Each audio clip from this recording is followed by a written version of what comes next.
The Legend of La Llorona, Spanish for the Weeping Woman, has been part of Hispanic culture in the Southwest since the days of the conquistadors.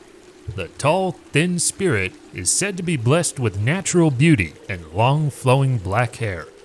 She wears a white gown and roams the rivers and creeks, wailing into the night, searching for children to drag, screaming to a watery grave. No one really knows when the legend of La Llorona began or where it originated.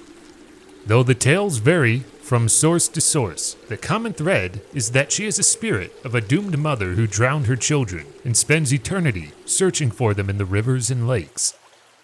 La Llorona, christened Maria, was born to a peasant family in a humble village. Her startling beauty captured the attention of both rich and poor men of the area.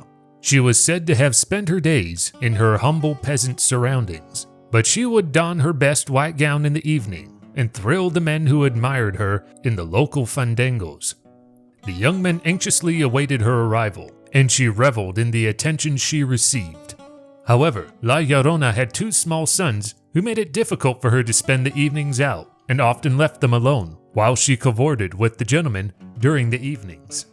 One day, the two small boys were found drowned in the river. Some say they drowned through her neglect, but others say that they may have died by her own hand. Another legend says that La Llorona was a caring woman, full of life and love, who married a wealthy man who lavished her with gifts and attention. However, after she bore him two sons, he began to change, returning to a life of womanizing and alcohol, often leaving her for months at a time. He seemingly no longer cared for the beautiful Maria, even talking about leaving her to marry a woman of his own wealthy class. When he did return home, it was only to visit his children, and the devastated Maria began to feel resentment toward the boys. One evening, as Maria was strolling with her two children in a shady pathway near the river, her husband came by in a carriage with an elegant lady beside him. He stopped and spoke to his children, but ignored Maria, and then drove the carriage down the road without looking back. After seeing this, Maria went into a terrible rage, and turning against her children, she seized them and threw them into the river. As they disappeared downstream, she realized what she had done and ran to the bank to save them. But it was too late. Maria broke down into an inconsolable grief, running down the streets screaming and wailing. The beautiful La Llorona mourned them day and night. During this time, she would not eat and walked along the river in her white gown, seemingly searching for her boys, hoping they would come back to her. She cried endlessly as she roamed the riverbanks, and her gown became soiled and torn. When she refused to eat, she grew thinner and appeared taller until she looked like a walking skeleton. Still a young woman, she finally died on the banks of the river. Not long after her death, her restless spirit began to appear, walking along the banks of the Santa Fe River when darkness falls. Her weeping and wailing became a curse of the night, and people began to be afraid to go out after dark. She is said to have been seen drifting between the trees along the shoreline, or floating on the current with her long white gown spread out over the waters. On many a dark night, people would see her walking along the riverbank and crying for her children, and so they no longer spoke of her as Maria, but rather La Llorona, the weeping woman. Children are warned not to go out after dark, for La Llorona might snatch them, throwing them to their deaths in the flowing waters. Though the legends vary, the apparition is said to act without hesitation or mercy. The tales of her cruelty depends on the version of the legend you hear.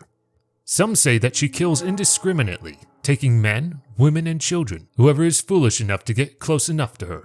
Others say that she is very barbaric and kills only children, dragging them screaming to a watery grave. She has been seen along many rivers in the entire Southwest, and the legend has become part of Hispanic culture everywhere.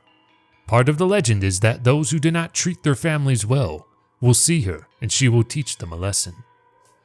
Another story involved a man by the name of Epifanio Garcia, who was an outspoken boy who often argued with his mother and father.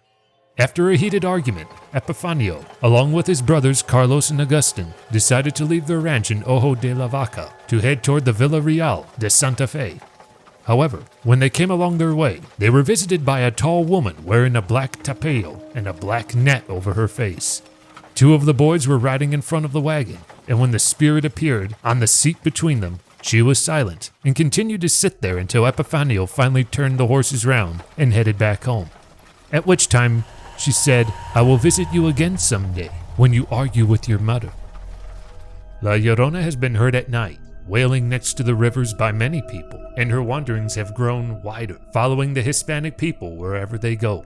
Her movements have been traced throughout the Southwest and as far north as Montana on the banks of the Yellowstone River. The Hispanic people believe that the weeping woman will always be with them, following the many rivers, looking for their children, and for this reason, many of them fear the dark and pass the legend from generation to generation.